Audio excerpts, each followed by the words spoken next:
Welcome to the Explainer. Today, we're going deep. We're going way beyond the simple chatbot interface to really tear down the architecture behind an AI assistant that's actually useful. We're talking about a system that can take real-world actions, and we're going to see exactly how it's built. The magic here isn't just about the large language model itself. It's about the serious engineering that's powering it. The ability to actually do things that doesn't just happen. It's born from some really smart, intentional system design. So that's the million-dollar question, right? To get to the answer, we have to peel back the layers of a system that's been built from the ground up for genuine capability, for security, and for scale. Let's get past the theory and look at a real-world blueprint. So here's our game plan. We'll kick things off with the core philosophy, check out the tools the AI uses, and then we'll dive right into the system backbone and the custom-trained brain. We'll even see how it tackles multiple languages and wrap up with a really important distinction for the future of AI. All right, first things first, let's talk about the fundamental design choice that really separates a powerful, action-taking assistant from a simple chatbot that, just chats. So the core idea here is actually pretty elegant. Instead of a messy, chaotic bunch of different apps, this design uses one central, highly trained LLM as the brain, or the orchestrator. This single brain is the one that intelligently calls on a whole suite of approved tools. And that centralized approach? It is absolutely key for control, for security, and for reliability. Okay, so if the LLM is the brain, what about its tools? What does it have in its arsenal?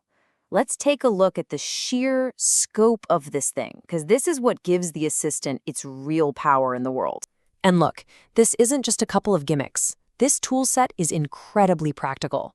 We're talking booking Ubers, checking live train statuses on Indian railways, ordering food, getting groceries delivered. This is deep, practical integration into a person's everyday life. And it doesn't just stop at services. The arsenal's also got a really robust set of tools for information. It can search the web, fact-check a claim, pull up the latest news, identify a song, and even get a little creative and generate images. It's this blend of utility and information that makes it so incredibly versatile. Now, here's the question for all the engineers watching. How on earth do you manage all these different tools reliably and at scale? Well, the answer lies in a beautifully designed microservices architecture. The best way to picture this system is to think of an orchestra, right? Each tool is a musician. It's a self-contained microservice. Kubernetes, that's your conductor. It manages all the musicians and tells them when to play. And RabbitMQ, that's the reliable messenger, making sure every single request gets to the right musician every single time, without fail. So let's follow a request. First, it hits a RabbitMQ queue. This is a super critical step for resiliency. It's a buffer, so nothing gets lost. From there, Kubernetes, our conductor, routes the request to the exact right microservice to get the job done.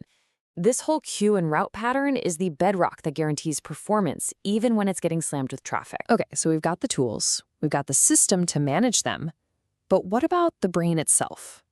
The orchestrator is a heavily customized model based on Google's Gemma, and forging this custom mind, well, that's a whole process. And this is so important. You can't just go download a generic off-the-shelf LLM and expect it to run this whole orchestra of tools. A general-purpose model would have no idea when to book an Uber versus check a train schedule. It needs serious, purpose-built training. That training process happens in 3 main stages. First is supervised fine-tuning, or SFT, that teaches the model the specific language of its different jobs. Next up is RLHF, which uses human feedback to make sure it's helpful and safe.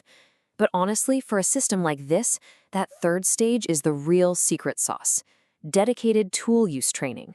This is where the AI learns exactly when to call the right tool, and just as important, how to use it. Of course, a real-world assistant has to speak its users' languages, but building and fine-tuning separate, high-quality models for every single language, that's a massive engineering lift.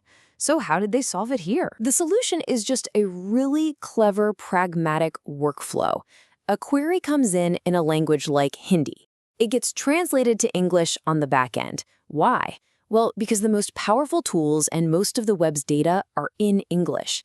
So the system does its work in English to get the best possible result, and then it translates that final answer back into Hindi for the user. It's just a really elegant way to get a high-quality multilingual experience without having to reinvent the wheel for every language. All right, as we start to wrap up, let's get really precise with our words here. It's so important to distinguish between what this architecture is today and what it's pointing towards for tomorrow. See, the system we've just deconstructed is a highly sophisticated assistant.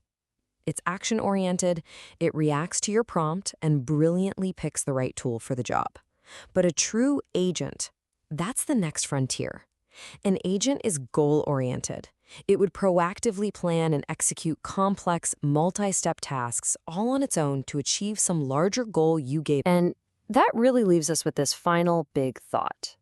If this robust, sophisticated microservices architecture is what it takes to build today's top-of-the-line assistants, what new architectural patterns, what new breakthroughs are we going to need to build the first true goal-oriented autonomous agents of tomorrow? That right there, that is the next great challenge in AI engineering.